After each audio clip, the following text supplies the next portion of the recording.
आज का जो हमारा टॉपिक है वो है सैम्पलिंग सैम्पलिंग फंडामेंटल्स। तो सबसे पहले हमें ज़रूरत है ये जानने की सैम्पलिंग की ज़रूरत क्या है, क्यों ज़रूरी है एक रिसर्च स्टडी में सैम्पलिंग करना, है ना। सैम्पलिंग को हिंदी में न्यादर्श बोलते हैं। तो ये सैम्पलिंग सबसे पहले हम स्टार्ट करते हैं कि सैम्पलिंग ज़रूरी क्यों है रिसर्च में, या इसकी नीड कहाँ से आई या ज़रूरत कहाँ से आई कि रिसर्च के लिए सैम्पलिंग करना चाहिए। तो सबसे पहले एक इन जनरल एक लेमैन की नज़र से, एक आम आदमी की नज़रों में, यदि हम आम आदमी के पॉइंट ऑफ व्यू से समझें कि सैंपल क्या होता है, तो जनरली हमने सैंपल वर्ड कब सुना है, किस रेफरेंस में सुना है, कब से यहाँ मतलब किस रेफरेंस में सुना है। तो ये वर्ड हमने सुना है जब हम शॉपिंग के लिए जाते हैं और हमें कोई प्रोडक्ट का छोटा सा एक सैंपल, है ना, उसका कम क्वांटिटी का कोई प्रोडक्ट यूज करने के लिए मिलता है, राइट। आजकल बहुत सारी सेवाएं सर्विसेज भी मिलती हैं। जैसे कुछ पैकेज मिलते हैं कि आप थोड़े दिन उसको यूज करके देखिए, then if you are comfortable with that आप उसको कंटिन्यू कर सकते हैं। तो वो जनरली एक आम आदमी के लिए वो होता है सैंपल। रिसर्च में सैम्पलिंग का मतलब क्या है, जैसे अब देखिए दोनों चीज़ों को हम कंपेयर कर रहे हैं।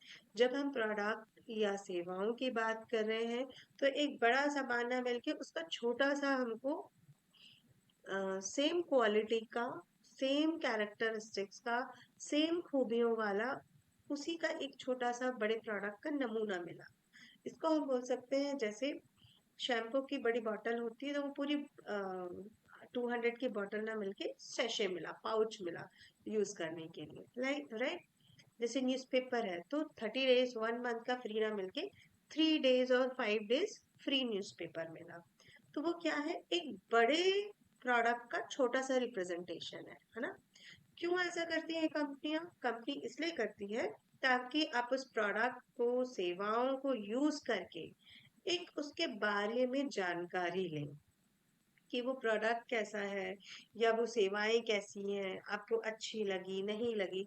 फिर कई बार रिव्यू भी होता है, राइट, रिव्यू होता है। आपसे पूछा भी जाता है कि मैडम आपने ये न्यूज़पेपर पढ़ा था, कैसा लगा, है ना। कई बार लैंग्वेज भी चेंज होती है कि हिंदी न्यूज़पेपर से आप इंग्लिश में ले रहे हैं तो कैसा लगा, या नेशनल न्यूज़पेपर की जगह आप लोकल न्यूज़पेपर ले रहे हैं तो कैसा लगा। तो ये बाद में रिव्यूज भी होते हैं। क्यों होते हैं, उद्देश्य क्या है उन रिव्यूज का, कि जो उपभोक्ता है, जो कंज्यूमर है, उसकी राय जानना। तो क्या वो सैंपल उन्होंने, कंपनीज ने, सपोज हम न्यूज़पेपर की बात करें, तो क्या कंपनीज ने सारे लोगों को पूरे देश में, या जिस डिवीजन को वो देख रहे हैं न्यूज़पेपर जिस डिवीजन का है, नॉर्थ ईस्ट साउथ वेस्ट, उस डिवीजन को सभी को न्यूज़पेपर दिया होगा? नहीं, कुछ चुनिंदा घरों में वो न्यूज़पेपर दिया होगा, है ना, जो ऑलरेडी या तो न्यूज़पेपर ले रहे हैं या लेने के लिए इच्छुक है। वैसे ही अब उस न्यूज़पेपर से क्या पता चला, उपभोक्ता के बारे में पता चला। उपभोक्ता के बारे में क्या पता चला, कि उसकी रीडिंग हैबिट्स है या नहीं, लेने के लिए इच्छुक है या नहीं, नहीं लेना है तो रीजन क्या है, उससे कंपनी को क्या फायदा है। यदि नहीं लेना है तो कंपनी के लिए तो प्रोडक्ट या सेवा बिकेगी नहीं। नहीं, कंपनी को उससे भी फायदा है। कैसे? आज की डेट में ये जानना बहुत जरूरी है कि एक कंपनी की नजरों में उपभोक्ता को क्या पसंद है, ये पता है तो बहुत अच्छी बात है, वो प्रोडक्ट बन जाएगा। लेकिन ये जानना भी बहुत जरूरी है कि उसके उपभोक्ता को क्या पसंद नहीं है। क्यों? जो चीजें पसंद नहीं है उन चीजों को वो अपने प्रोडक्ट्स में नहीं रखेगा जितना पॉसिबल हो, है ना। अब बात करते हैं रिसर्च स्टडी की कि सैम्पलिंग क्या है। सेम नमूना है ये। कौन सी चीज का नमूना है? एक पूरे पॉपुलेशन का, जिस पे हमारी रिसर्च स्टडी बेस्ड है, या जिनके लिए हम रिसर्च स्टडी करना चाहते हैं, उसको ये पॉपुलेशन, रिसर्च स्टडी, रिसर्च के रिप्रेजेंट को जो पॉपुलेशन रिप्रेजेंट कर रहा है, उसका ये एक छोटा सा हिस्सा होता है जिसको हम बोलते हैं सैंपल। और जब ये सैंपलिंग हो जाता है दैट मीन्स अ प्रोसेस, ठीक है। उस प्रोसेस को सैम्पलिंग बोलते हैं। तो उस नमूने से अब हमको क्या पता चलेगा, उस पर्टिकुलर छोटे से सैंपल से क्या पता चलेगा, जो हार्डली कुछ हंड्रेड्स या थाउजेंड में होते हैं। कंप्यूटर साइंस की बात करें तो उसमें डेटा रिप्रेजेंटेशन बहुत ज्यादा होता है, 10,000 15,000 नॉर्मली होता है। और बिग डेटा की बात करें तो वो तो कई उसके उसकी जीबी ही भर जाती है, जीबी क्या वो काफी बड़ा बिग डेटा काउंट हो जाता है, राइट। लेकिन हम एक यहाँ आम चर्चा कर रहे हैं, एक जनरल सेंस में बात कर रहे हैं। तो रिसर्च में देखिए, एक यूनिवर्स, एक ग्रुप ऑफ पॉपुलेशन है, ग्रुप ऑफ पीपल है, लोगों की भीड़ है, जो आपकी रिसर्च स्टडी को मैच करती है, जिनके व्यूज आपकी रिसर्च के लिए मायने रखते हैं। तो क्या उन सारे ही लोगों के रिस्पॉन्सेस कलेक्ट करना पॉसिबल है? नहीं। तो रिसर्च उद्देश्यों के बेस पे, रिसर्च ऑब्जेक्टिव के आधार पर आप कुछ चुनिंदा लोगों से उनके ओपिनियंस लेते हैं और अपनी रिसर्च स्टडी को कंप्लीट करते हैं। उस बेस पे आप फाइंडिंग्स या रिजल्ट को बताते हैं कि लोगों का मानना ये है। ये जो हम कह रहे हैं लोगों का मानना है, कैसे कह रहे हैं? जो सैंपल लिया उस बेस पे। तो नीड आपको इस पूरी स्टोरी से ही समझ में आ गई होगी कि सैंपल की नीड क्या है, नीड फॉर सैम्पलिंग क्यों है।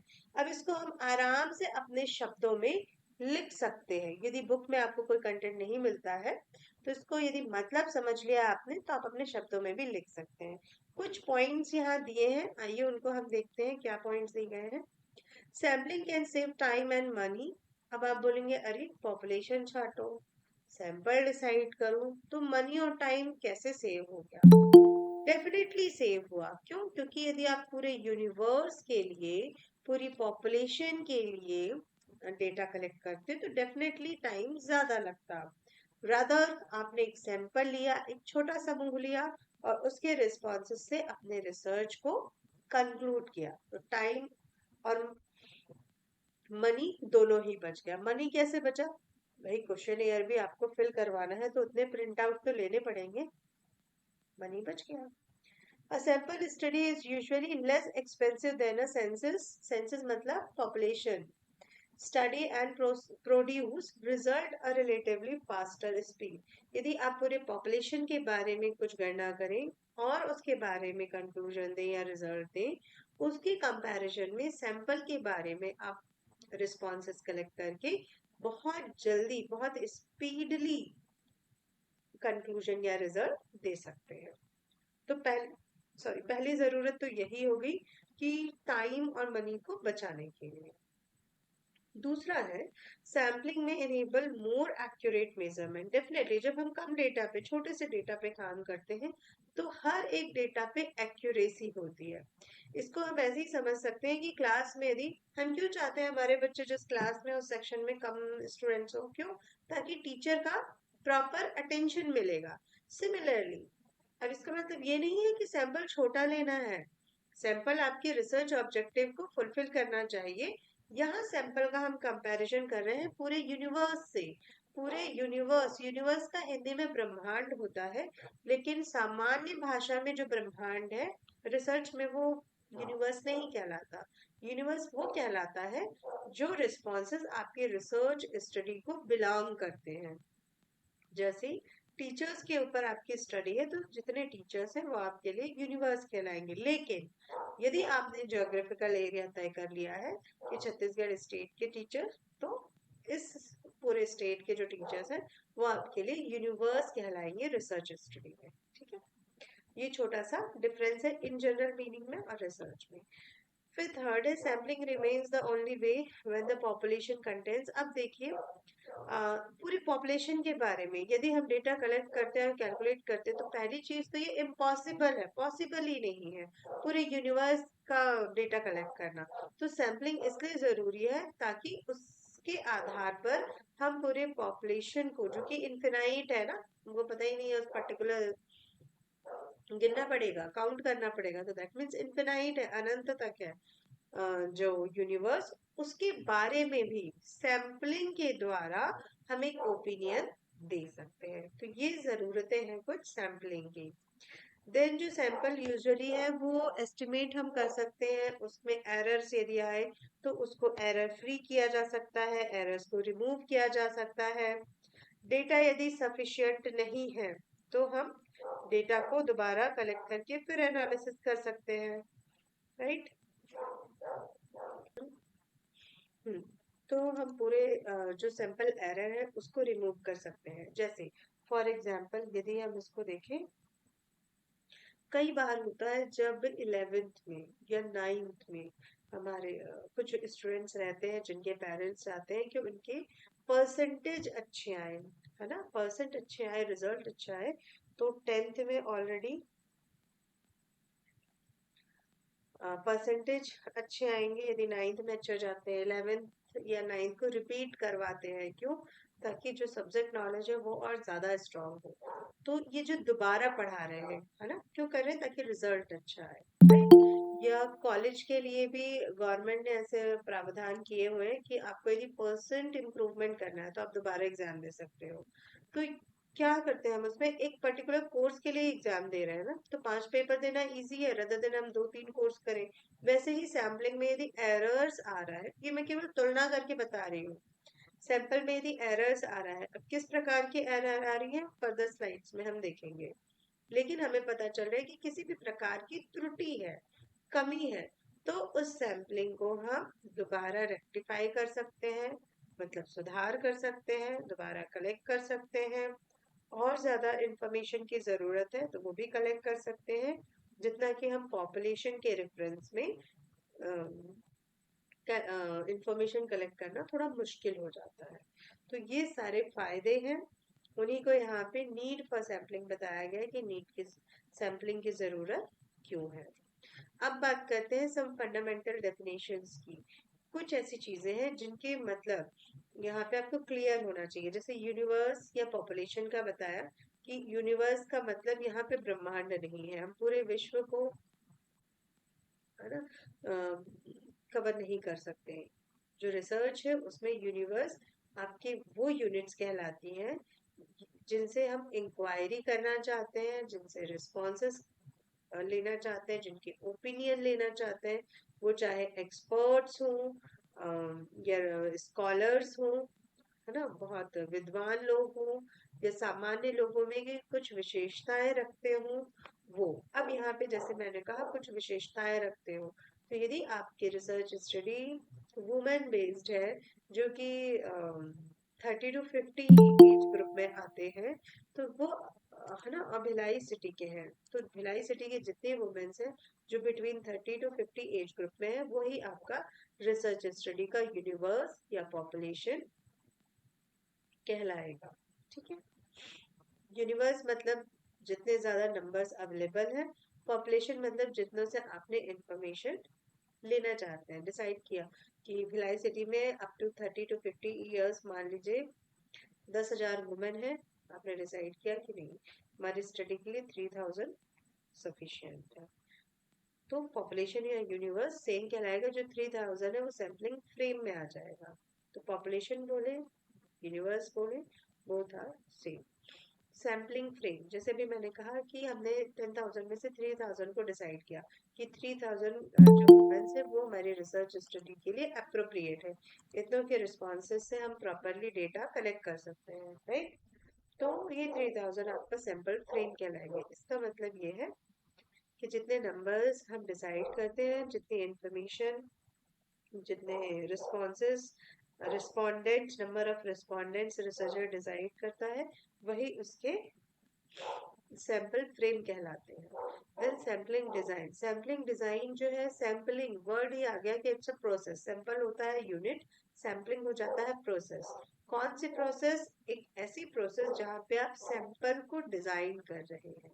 जो ये पूरा थ्योरेटिकल कॉन्सेप्ट है सैंपल डिजाइन, उसको कैसे बना रहे हैं, कैसे डिसाइड करें कि क्या क्या इंफॉर्मेशन चाहिए, रिस्पोंडेंट्स के क्या क्या विशेषताएं होनी चाहिए, क्या कैरेक्टरिस्टिक्स होना चाहिए, फीमेल है तो मैरिड है अनमैरिड है जैसी एक विशेषता हुई, तो किस प्रकार के इंफॉर्मेशन रिक्वायर्ड है, वही कहलाता है आपका सैम्पलिंग डिजाइन। तो ये सैंपल को डिजाइन करना ही सैम्पलिंग डिजाइन है। Statistics and parameters. स्टैटिस्टिक्स जो है वो मेथड्स है। जैसे स्टैटिस्टिक्स अपने आप में एक पूरा सब्जेक्ट है, कोर सब्जेक्ट है ना। अब उस कोर सब्जेक्ट में बहुत सारे मेथड्स आते हैं। जैसे जब हम बात करते हैं, मान लीजिए इन जनरल हमने फूड की बात की, कितनी वैरायटी ऑफ फूड है। इंडियन फूड की बात की तो उसमें भी है ना, north Indian food, south Indian food, है ना, कैरेक्टरिस्टिक अलग है।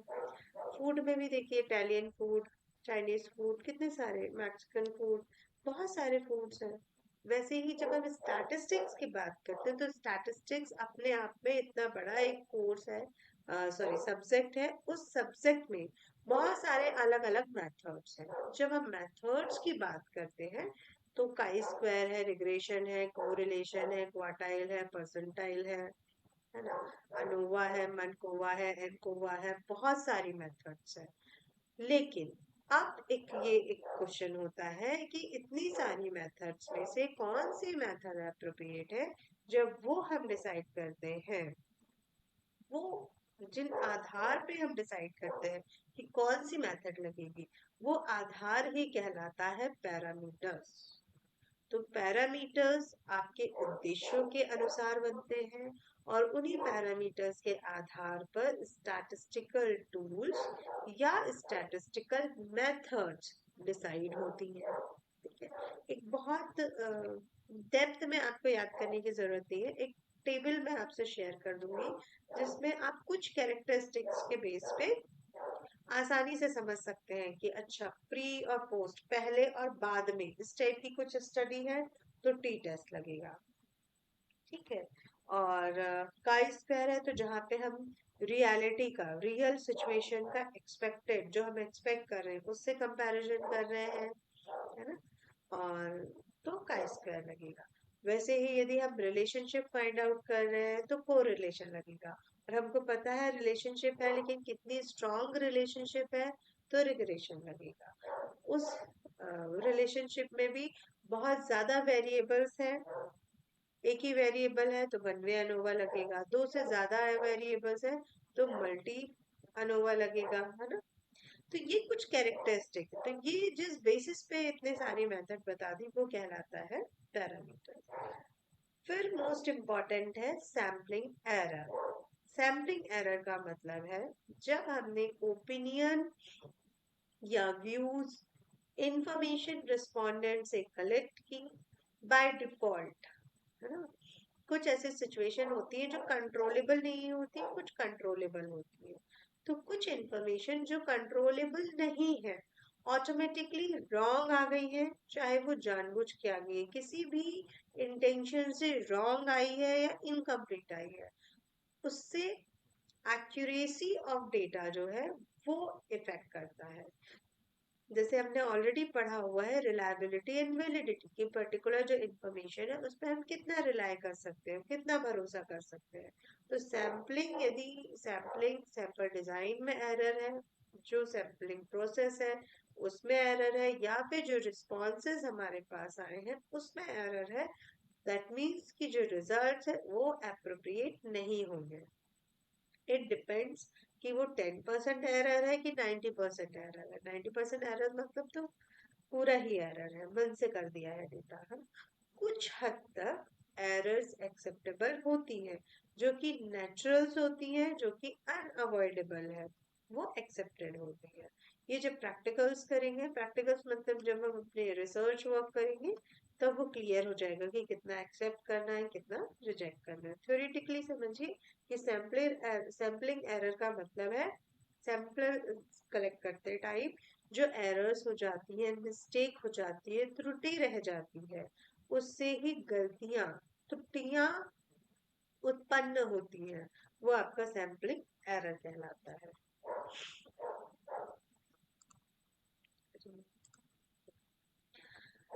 अब जैसे यहाँ पे ये दिया हुआ है सैम्पलिंग एरर, और ये एक फ्रेम दिया हुआ है कि ये जो रिस्पॉन्स है वो बहुत एक छोटा सा पैरामीटर है ना। उसके बाद क्या आ जाता है, रिस्पॉन्स एरर। इसी से गलतियां आती हैं, और जब ये गलतियां आती हैं तो चांसेस एरर, कुछ ऐसे होते हैं जो बाय चांस एरर हो जाते हैं, और कुछ ऐसे होते हैं जो रिसर्चर कभी नहीं चाहता कि वो इंटेंशनली एरर करे, है ना। ये जो इंटेंशनली एरर है वो रिस्पोंडेंट्स वैसे हो सकते हैं, जैसे हम जो क्वेश्चन समझाना चाह रहे हैं, रिसर्चर जो पॉइंट समझाना चाह रहा है वो रिस्पोंडेंट को समझ में नहीं आया, तो this is by chance, by default उसने गलत बता दिया। लेकिन कई, अब जैसे टीनेज बच्चे हैं, उनसे हम कुछ पूछते हैं तो वो कभी सीधा रिप्लाई नहीं देते, है ना, थोड़ा सा तिरछा रिप्लाई देते हैं। तो जानबूझ के उन्होंने यदि कुछ गलत बता दिया, जैसे हम कभी रास्ता पूछे तो सीधा सीधा नहीं बताएंगे, थोड़ा सा घुमा के बताते हैं जानबूझ के, ये इंटेंशन है कि आओ इसको तंग करें, ऐसी वाली टेंडेंसी जिस एज ग्रुप की है ना। सारे वैसे नहीं होते, जो चंचल हैं, थोड़े से नटोरियस हैं, वो जानबूझ के ऐसा जो रिस्पॉन्स करते हैं, तो ये एरर हुई, लेकिन क्यों हुई, जाने अनजाने, रिसर्चर के हाथ में नहीं है, लेकिन रिस्पॉन्स ही गड़बड़ आ गया, है ना, रिस्पोंडेंट से ही गलत इंफॉर्मेशन आ गई, तो उसके कारण भी जो रिसर्च सैम्पलिंग फ्रेम है वो इफेक्ट कर जाता है। कैसे? सपोज हमने डिसाइड किया 1000 रिस्पोंडेंट से डेटा कलेक्ट करना है, लेकिन जो एरर आई बहुत ज्यादा आ गई, 125 एरर्स आ गए। 1000 में से 125 माइनस कर दीजिए, तो 875। अब हमारा सैंपल कितना हो जाएगा?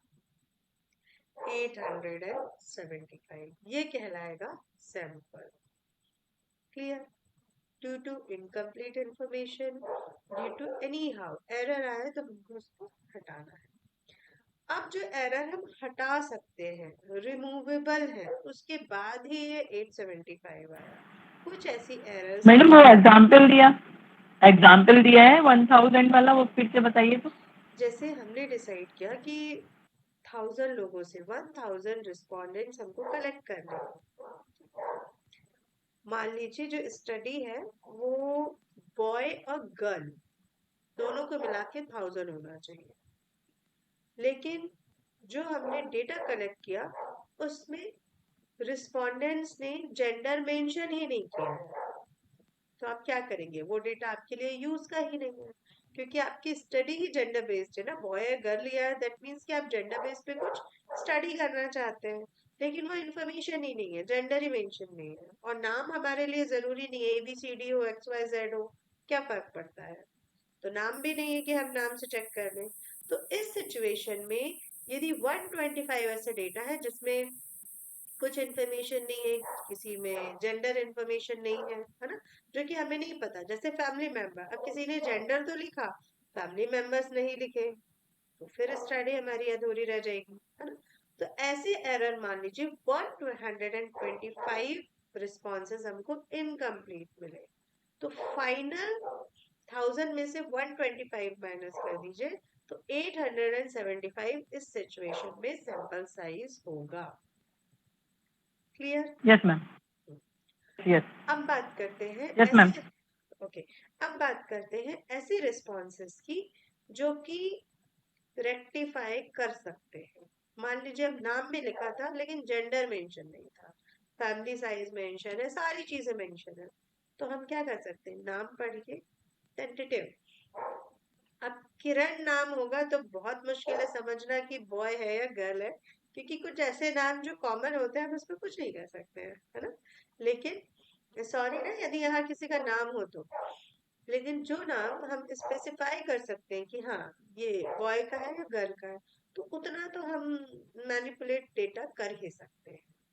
ठीक है, तो वो यदि हमने सुधार कर ली, मान लीजिए 125 में से 10 ऐसे थे जिसको हमने रेक्टिफाई कर लिया, तो अब एरर कितने में आ रही है? 115 में, 115 में एरर आ रही है, तो 1000 माइनस 115 कर रही है। अब जो सैंपल साइज हुआ 885 हुआ, इस सिचुएशन में सैंपल साइज कितना हो गया? 885।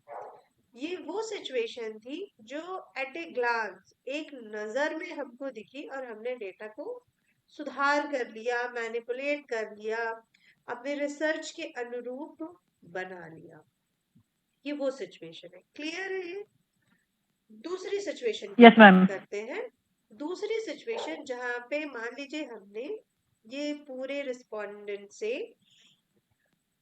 30 क्वेश्चंस पूछे, 30 अलग अलग लोगों से 30 एक जैसे सवाल किए। अब हमको ये देखना है कि हमारा जो रिसर्च ऑब्जेक्टिव है वो था उनके स्टडी के इंटरेस्ट के प्रति, रुझान के प्रति, मान लीजिए ऑनलाइन स्टडी के प्रति कि ऑनलाइन क्लासेस के लिए स्टूडेंट्स का कितना इंटरेस्ट है, सपोज ये ऑब्जेक्टिव था। लेकिन अब जब उस डेटा को हमने एक्सेल पे डाला, टेबुलर फॉर्म दिया, एक्सेल छोड़ दीजिए, टेबुलर फॉर्म दिया और उससे एक देखा कि हमको ये जजमेंट मिल रहा है, यानी इस चीज का आंसर मिल रहा है, यानी कि स्टूडेंट्स का इंटरेस्ट ऑनलाइन क्लासेस के लिए कितना है। मान लीजिए इसका आंसर हमको नहीं मिला, तो ये क्या कहलाएगा? Error, sample error. या फिर पूरे में से केवल 5% लोगों का ही जो रिस्पॉन्स था वो ऐसा आया कि समझ में आ रहा है कि हाँ इन्होंने वो आंसर अटेम्प्ट किया है, जिससे हमें क्लियर हो रहा है कि ये 5-10 लोगों का जो इंटरेस्ट है स्टूडेंट्स का वो ऑनलाइन क्लासेस के प्रति कैसा है।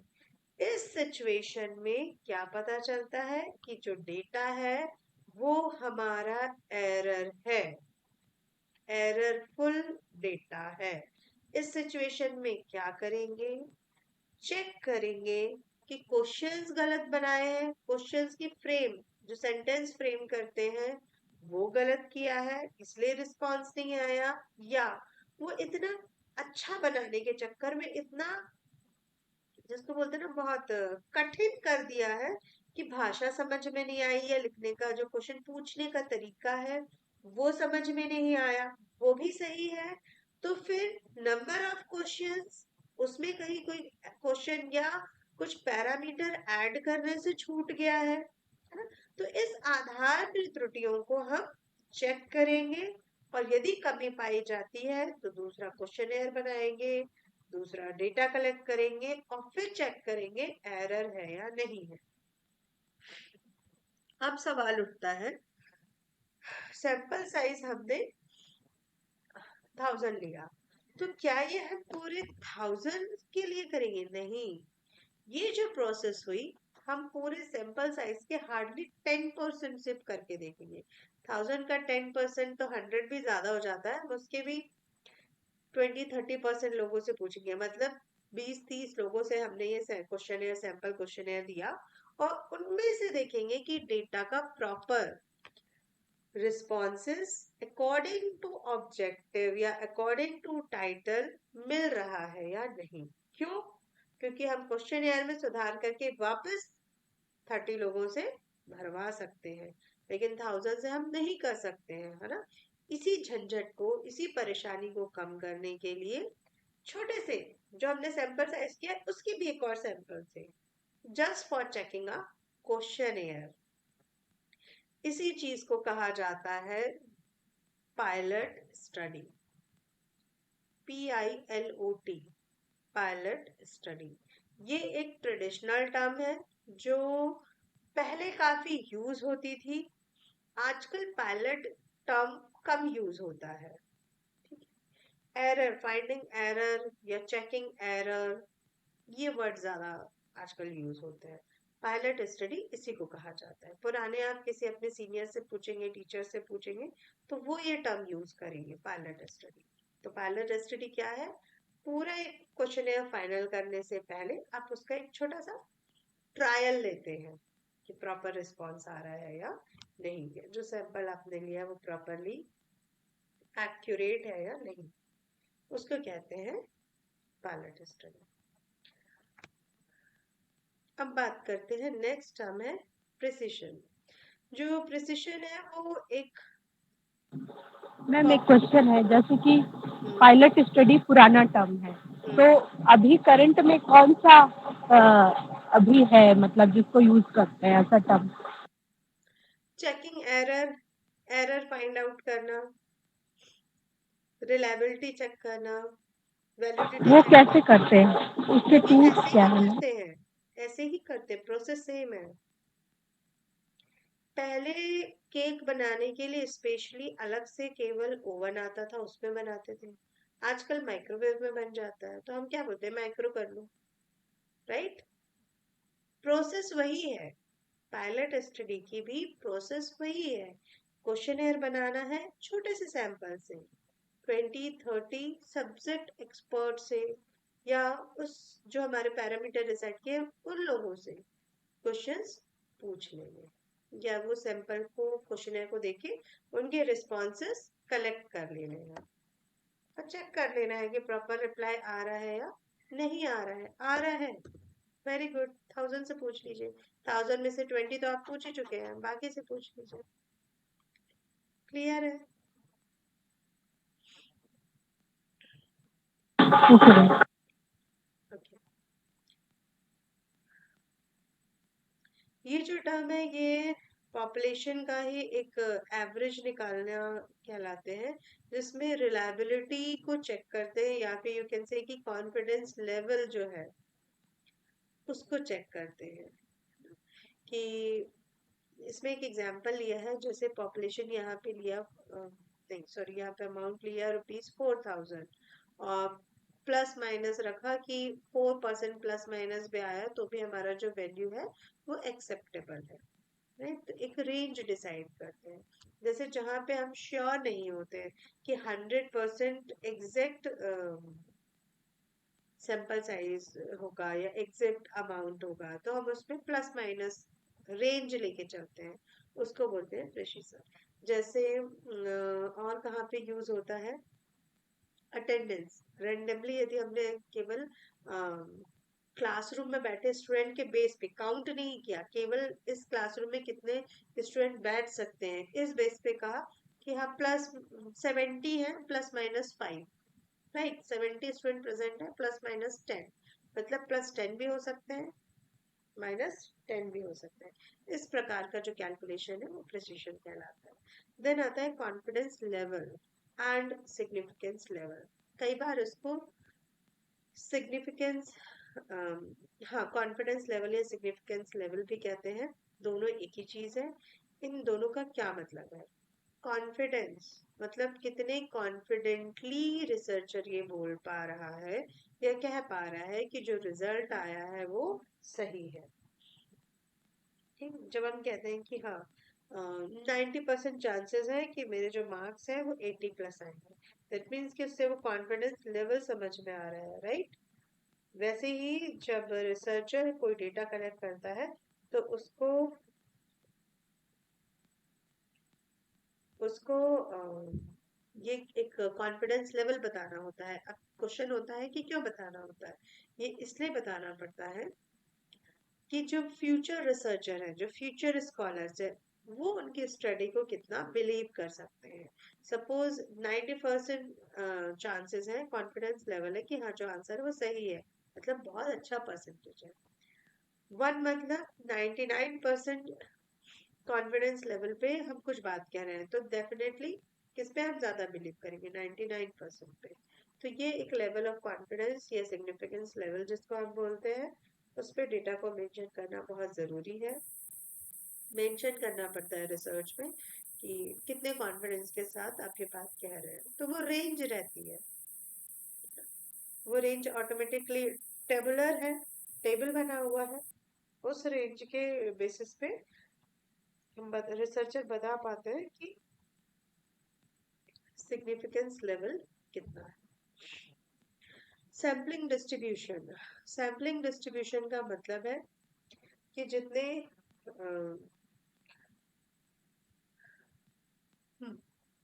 मान लीजिए हमने हमारे रिसर्च के लिए एज ग्रुप डिसाइड की क्लास वाइज, क्लास मतलब डिवीजन वाइज,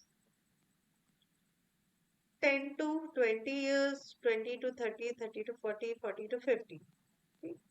और इसमें हमने एक स्टडी की, लाइक ह्यूमन परसेप्शन की, उसके सोच की रिगार्डिंग कोई भी एक टॉपिक लीजिए, सोशल रिगार्डिंग, मान लीजिए आपने कुछ पर्टिकुलर फिजिकल एक्टिविटी की जिसमें हमने रखा कि 10 साल के बच्चे का भी हम ओपिनियन देखेंगे कि उसका गार्डन या ग्राउंड में जाके खेलना उसके लिए कितने मायने हैं।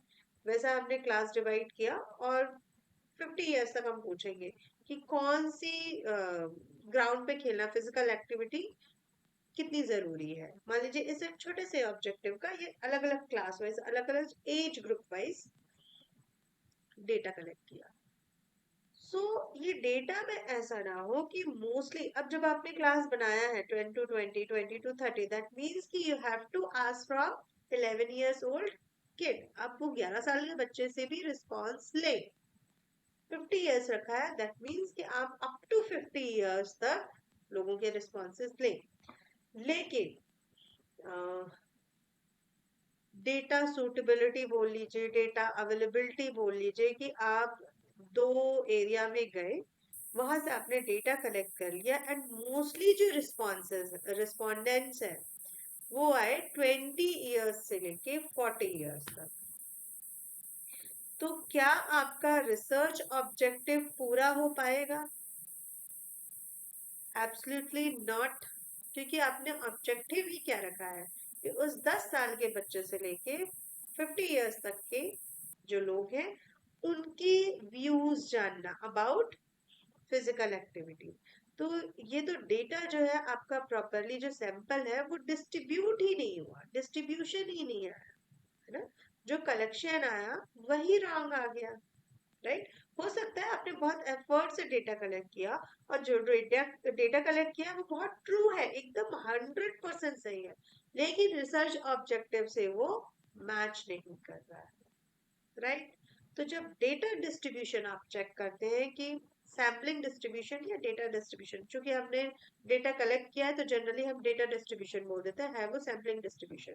तो जो आपने सैंपल साइज ली है, वो जो रिस्पॉन्सेज आए हैं वो प्रॉपरली डिस्ट्रीब्यूटेड आए हैं या नहीं।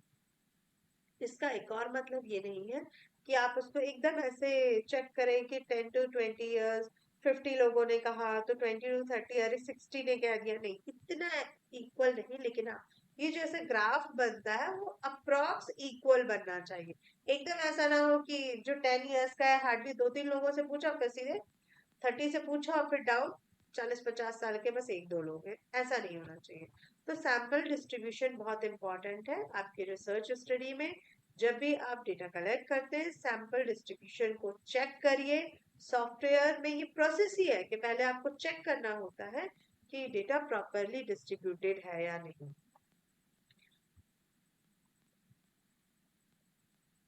इसके बाद आते हैं इम्पॉर्टेंट सैम्पलिंग डिस्ट्रीब्यूशन। सैंपल सब इम्पॉर्टेंट सैम्पलिंग डिस्ट्रीब्यूशन है। जैसे आप डेटा को डिस्ट्रीब्यूट जो करते हैं उसको चेक कैसे करते हैं, तो एक होता है मीन से एवरेज निकाल लीजिए, है ना। On an average class wise age wise कितना रिस्पॉन्स होना चाहिए। Then sampling distribution of proportion, ratio wise निकाल लीजिए कि हर एक क्लास ग्रुप में हर एक एज ग्रुप में कितना कितना अप्रॉक्स प्रपोर्शन होगा। या स्टूडेंट टी टेस्ट, नाम ही है उसका student T test distribution. T test लगाइए, फॉर्मूला दिया गया है उसको केवल सॉफ्टवेयर में सेलेक्ट करके क्लिक करना पड़ता है, वो डेटा आ जाता है। एफ डिस्ट्रीब्यूशन लगाइए, दिस इज अनदर मैटर कि जिसमें हम एफ डिस्ट्रीब्यूशन लगाते हैं। और फिर sorry chi square distribution, chi square के द्वारा भी हम डेटा डिस्ट्रीब्यूशन को चेक करते हैं। तो ये कुछ मेथड्स हैं, इसको हम नेक्स्ट क्लास में एक बार देख लेंगे कि